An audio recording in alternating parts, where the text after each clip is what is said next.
نہ کوئی غم کرو نہ خوف، خوشیاں مناؤ جنت کی جس کا تم سے وعدہ کیا گیا تھا۔ اللہ کی ربوبیت پر اطمینان جب انسان کو ہو جاتا، میرا رب اللہ ہے، ربی اللہ، انسان کے لیے نہ کوئی کھٹکا، نہ کوئی خطرہ، نہ کوئی خوف، نہ کوئی حزن۔ جو کچھ ہو رہا ہے کس کے اذن سے ہو رہا ہے؟ اللہ کے اذن سے۔ اللہ کے اذن کے بغیر پتہ تک نہیں ہلتا۔ یہ کوئی اندھا بہرا مادہ نہیں ہے جس سے مجھے کوئی خوف ہو۔ اندھا بھینسا چلا رہا ہو اس سے تو ڈرنے کا ہر انسان کو ڈرنا چاہیے، نہ معلوم کس کو ٹکر مار دے۔ لیکن نہیں، اس کائنات کو چلانے والا ایک سمیع و بصیر خدا ہے، وہ جو میرا دوست ہے، میرا ولی ہے۔ اللہ ولی الذین آمنوا یخرجہم من الظلمات الی النور۔ اللہ اہل ایمان کا ولی ہے، ساتھی ہے، پشت پناہ ہے، مددگار ہے، حمایتی ہے۔ بتائیے جسے یقین ہو جائے کہ اللہ میرا مددگار، اللہ میرا محافظ، اللہ میرا پشت پناہ، اللہ میرا حمایتی، اس کے لیے کوئی خوف ہوگا؟ اس سے کوئی ڈر ہوگا؟ میں مثال دیا کرتا ہوں ایک بہت سادہ، پنجاب کے دیہات کی۔ تو بڑا چودھری ہے اور کوئی غریب کسان ہے۔ اس غریب کسان کے جانوروں کو ہر وقت اندیشہ ہوگا چوری کا، کوئی میری بھینس کھول کر نہ لے جائے، کوئی میرا بیل کھول کر نہ لے جائے۔ لیکن جس کے بارے میں یہ سب کو معلوم ہو کہ وہ جو بڑا چودھری ہے وہ اس کا دوست ہے، اس کی بچیا کو کوئی خوف ہوگا؟ اس کی بھینس پر کوئی ہاتھ ڈالے گا؟ اسے کوئی اندیشہ ہوگا؟ نہیں۔ کیوں؟ کہ وہ بڑا چودھری، بڑا اس کا یہاں کا سردار، جاگیردار، سب کو معلوم ہے وہ میرا دوست ہے، کوئی میرے خلاف اقدام نہیں کر سکتا۔ اس دنیا میں یہ چھوٹی سی بات اگر آپ کے دلی اطمینان اور سکون کا باعث بن سکتی ہے تو ذرا تصور کیجئے۔ میں لفظ تصور استعمال کروں گا صرف اس لیے کہ اس کا ہم جس کو کہتے ہیں ادراک اور شعور کر نہیں سکتے، اگر کے ساتھ کر سکتے۔ اگر یقین ہو کہ اللہ میرا مددگار اور یقین ہو کہ اللہ ہر آن میرے ساتھ ہے، پھر کوئی خوف؟ کس کا خوف؟ کوئی شے اللہ سے بالا تر ہے؟ کوئی قوت اس سے زیادہ طاقتور ہے؟ کوئی اس کے ارادے کو بدلنے والا ہے؟ کوئی اس کی مشیت کے آڑے آنے والا ہے؟ یہی بات ہے جو حضور نے فرمائی، یہ ایمان کا حاصل ہے لب لباب، کہ دیکھو اچھی طرح اس بات کو ذہن نشین کر لو، اگر تمام انسان مل کر تمہیں کوئی نقصان پہنچانا چاہے نہیں پہنچا سکتے، مگر جو کچھ اللہ نے لکھ دیا ہو، اور تمام انسان مل کر تمہیں کوئی نفع پہنچانا چاہے نہیں پہنچا سکتے، مگر وہ شے جو اللہ نے طے کر دی۔ آپ پھر میں کہوں گا ذرا طاری کیجئے، اسے فرض کیجئے، اسے سوچئے۔ اگر اس حدیث پر ہمارا دل ٹھکا ہوا ہو تو کسی سے ڈر ہوگا؟ یہ مجھے نقصان نہ پہنچا دے، یہ میری رپورٹ خراب نہ کر دے، یہ میری انکریمنٹ نہ رکوا دے، یہ میرا یہ نہ بگاڑ دے، یہ میرا یہ نقصان نہ پہنچا دے۔ اس کا ڈر، اس کا ڈر، اس کا خوف، اس کی خوشامد، اس کے لیے جا کر طرح طرح سے اپنی عزت نفس کو ذلیل کروانا اس کے سامنے، یہ سب کچھ کیوں کرتا ہے انسان؟ جب سمجھتا ہے کہ اس کے ہاتھ میں میرا کوئی نفع ہے، اس کے ہاتھ میں میرے لیے کوئی ضرر ہے، یہ مجھے کوئی غضب پہنچا سکتا ہے، یہ مجھے کوئی نقصان پہنچا سکتا ہے، یہ میرا کوئی کام بنا سکتا ہے، یہ میری کوئی ضرورت پوری کر سکتا ہے، اسی کا نام شرک ہے۔ جہاں آپ نے یہ سمجھا کہ غیر اللہ کے اندر کوئی طاقت موجود ہے، وہی شرک ہے۔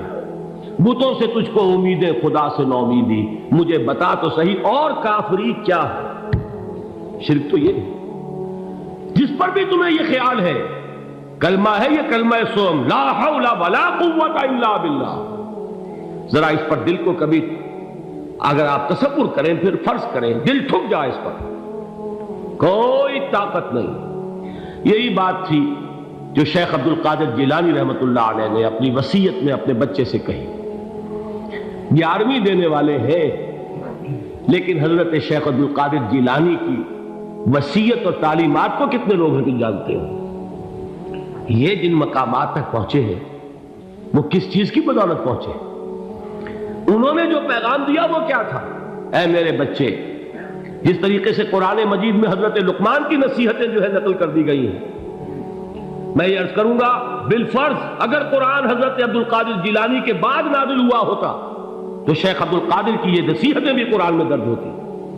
اتنی اونچی نصیحتیں ہیں۔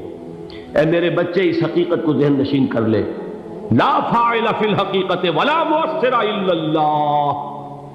اس کائنات میں نہ کوئی فاعل حقیقی ہے نہ مؤثر حقیقی ہے سوائے اللہ۔ کسی شے میں کوئی تاثیر نہیں اگر اللہ نہ چاہے۔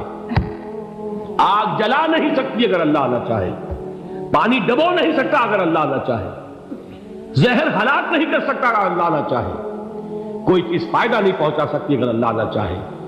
تو در در پہ کیوں سر جھکاتے ہو؟ در در پر کیوں جبیں سائی کرتے ہو؟ سب کے سامنے کیوں ہاتھ پھیلاتے ہو؟ ایک اللہ سے مانگو، ایک اللہ کے سامنے زمین پر اپنی جبین رکھو۔ لا فاعل فی الحقیقت ولا مؤثر الا اللہ۔ نظر آتا ہے ہمیں کہ پانی پیاس بجھا دیتا ہے، پیاس بجھانے کی صلاحیت پانی میں نہیں ہے، اللہ کے اذن سے۔ کھانا بھوک مٹا دیتا ہے، بھوک مٹانے کی صلاحیت کھانے میں نہیں ہے، اذن رب میں۔ دیکھیے یہی یقین تھا حضرت موسیٰ علیہ السلام کا واقعہ یاد کیجئے۔ سامنے سمندر آ گیا ہے، قوم دیکھتی ہے پیچھے کہ گرد و غبار کا طوفان۔ معلوم ہوا کہ فرعون اپنے لشکر سمیت آ گیا۔ لشکر جب چلتا تھا تیز رفتاری کے ساتھ تو گرد و غبار کا جو طوفان اٹھتا تھا اس کا تصور کیجیے، اور لمحہ بلمحہ وہ قریب آ رہا ہے۔ پوری قوم نے کیا کہا؟ اے موسیٰ انا لمدرکون، اے موسیٰ ہم کو پکڑے گئے۔ قرآن مجید نے تو یہاں وہ باتیں نہیں لکھی ہیں، لیکن تورات میں یہ درج ہے کہ بنی اسرائیل جھگڑنے لگے، دست و گریبان ہو گئے موسیٰ کے ساتھ۔ موسیٰ نے یہاں مروایا لا کر، اس سے تو ہم ہی بہتر تھے، وہاں کھانے کو ملتا تھا، زندگی تو تھی، بیگار ہم کر رہے تھے، موت تو نہیں تھی۔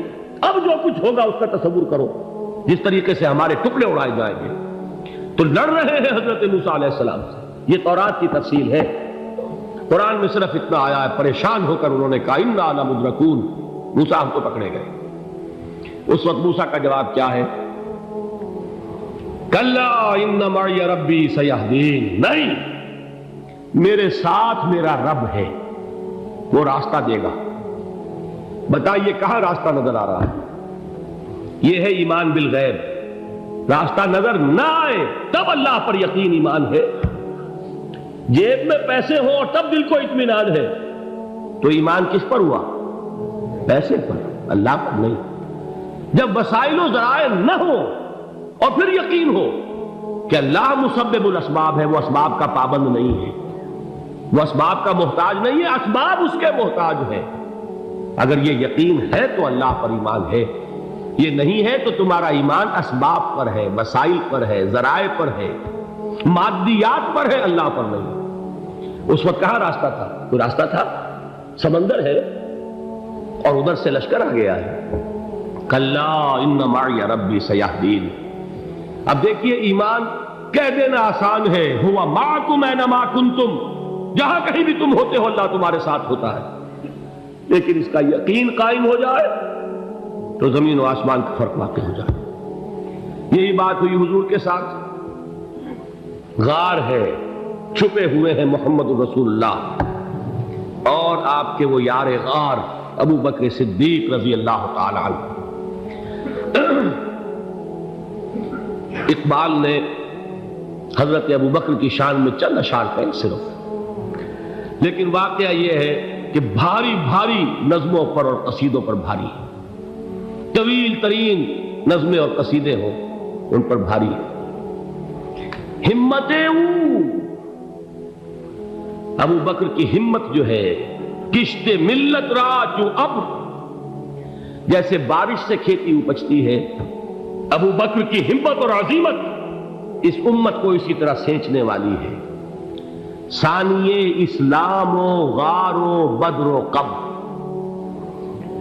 وہ دوسرے تھے اسلام میں، دوسرے پہلے کون تھے؟ انا اول المومنین، حضور فرماتے سب سے پہلا ایمان لانے والا میں، دوسرے ابو بکر۔ ویسے ہمارے ہاں یہ چلتا ہے اختلاف، حضرت علی پہلے ہیں کہ حضرت ابو بکر پہلے ہیں، لیکن اس میں بڑی خوبصورت تطبیق قائم کی ہے علماء نے، اور بہت صحیح ہے۔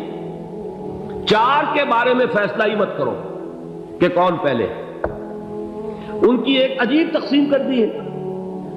آزاد مردوں میں، بالغ مردوں میں سب سے پہلے ابو بکر، بچوں میں سب سے پہلے علی، خواتین میں سب سے پہلے خدیجہ، اور غلاموں میں سب سے پہلے زید بن حارثہ۔ بڑی پیاری تقسیم ہے، یہ چاروں ہی پہلے ہیں، ہر ایک کے لیے اولیت ہے۔ اور واقعہ یہ ہے کہ اگر زمانی اعتبار سے تعین ہوگا تو پہلے خدیجۃ الکبریٰ آئیں گی رضی اللہ تعالی عنہ، کسی اور سے بات کرنے کی نوبت بعد میں آ سکتی ہے، پہلے تو اہلیہ محترمہ سے بات ہوئی، آتے ہی پہلی وحی ہوئی ہے، ابھی تبلیغ کا حکم نہیں تھا۔ کس کو بتایا واقعہ؟ ابھی اپنی نبوت کی تبلیغ کا تو حکم ہی نہیں آیا، واقعہ کس کا ہے؟ وہ خدیجہ کا ہے۔ جب کہا ہے کہ خشیت علی نفسی، مجھے اپنی جان کا اندیشہ ہے، تو کیا جواب دیا خدیجہ نے رضی اللہ تعالی عنہا؟ وہ صدیقۃ الکبریٰ ہے، صدیقات جو ہے خواتین ان میں چوٹی پر خدیجۃ الکبریٰ ہے رضی اللہ تعالی عنہا، اور صدیق جو مرد ہیں ان میں صدیق اکبر ہے ابو بکر صدیق رضی اللہ تعالی عنہ، لیکن صدیقات میں چوٹی پر۔ جب حضور نے فرمایا خشیت علی نفسی، کیا فرمایا، کیا عرض کیا، کیسے تسلی دی؟ نہیں نہیں، اللہ آپ کو ضائع نہیں کرے گا، آپ غریبوں کے ہمدرد ہیں، آپ مساکین کے تکالیف رفع کرنے والے ہیں، آپ بیواؤں کی سرپرستی کرتے ہیں، آپ مسافروں کی خدمت کرتے ہیں، اللہ آپ کو ضائع نہیں کرے گا۔ یہ یقین ہے اس خاتون کے اندر۔ خیر وہ ایک علیحدہ بات ہو جائے گی۔ میرے دل پر حضرت خدیجہ رضی اللہ تعالیٰ عنہ کی شخصیت کا بڑا گہرا نقش ہے، جو وہ کوئی اور ہی وقت اور موقع ہوا تو بیان ہوگا۔ بہرحال اقبال نے ایک مصرے میں جو چار اولیتیں جمع کر دی ہیں، ہمتیں او کشت امت را چو ابر، ثانی اسلام و غار و بدر و قبر۔ اسلام میں حضور کے بعد پہلے کون؟ ابو بکر۔ غار میں حضور کے ساتھ کون؟ ابو بکر۔ بدر کی رات اللہ کا رسول سر بسجود، وہ جھاڑ، وہ گھاس پھوس کی جو جھوپڑی بنائی گئی تھی، اور وہاں تلوار ننگی لے کر پہرا دینے والا کون؟ ابو بکر۔ اور اس حجرہ عائشہ میں محمد کے بعد سب سے پہلے دفن ہونے والا کون؟ ابو بکر رضی اللہ تعالی عنہ وصلی اللہ علیہ وسلم۔ وہ جو معاملہ میں سنا رہا تھا غار ثور کا، حضرت ابو بکر بھی حضور کے خیال سے لرز گئے ہیں۔ آپ کو یاد ہوگا کہ جا کر پہلے تمام جتنے سوراخ تھے انہیں بند کیا ہے، ایک سوراخ رہ گیا تھا جس کو بند کرنے کے لیے کوئی کپڑا نہیں تھا، وہاں اپنی ایڑی رکھی ہے، تب کہا ہے حضور سے تشریف لائیے، اور اپنے زانو پر حضور کو لٹایا ہے، اور وہاں کسی موذی جانور نے کاٹا ہے، حضور کی آنکھ لگ گئی تھی، اس وقت اس بل کے اندر جو بھی بچھو ہے کیا ہے واللہ عالم، اس نے کاٹا ہے، اس کی تکلیف کی وجہ سے ابو بکر کی آنکھوں سے آنسو ٹپک گئے، حضور کے چہرے مبارک پر پڑے ہیں، تو حضور جاگے ہیں، معاملہ کیا ہے؟ ایڑی نہیں ہٹائی وہاں سے، مبادا وہ جانور وہاں سے نکل کر محمد الرسول اللہ کو کوئی گزن پہنچا دے، ابو بکر کی ایڑی ہے، جس طرح چاہے کھا لے، ختم کر دے، جان نکل جائے تب کوئی آنچ آئے، محمد پر تو آئے، لیکن جیتے جی نہیں۔ وہ ہے ابو بکر۔ حضور کے خیال سے اس وقت حضور نے پھر اپنا لعاب دہن لگایا ہے، اور اس سے پھر آپ کی تکلیف ختم ہوئی۔ جیسے خیبر میں حضرت علی کی آنکھ دکھ رہی تھی، اس کو جو شفا حاصل ہوئی ہے وہ بھی حضور کے لعاب دہن سے ہوئی۔ تو بہرحال اس وقت انہوں نے کہا ہے کہ اے نبی یا رسول اللہ، اگر اس وقت ان میں سے کسی نے غیر ارادی طور پر بھی اپنے قدموں کی طرف جھانک لیا تو پکڑے جائیں گے، کیا جواب تھا اللہ کے رسول کا؟ لا تحزن ان اللہ معنا، اللہ ہمارے ساتھ ہے، کیوں گھبراتے ہو ابو بکر؟ یہ ہے ایمان باللہ، میرا مالک اللہ، میرا رازق اللہ، میرا محافظ اللہ، میرا مددگار اللہ، میرا پشت پناہ اللہ، میرا دوست اللہ۔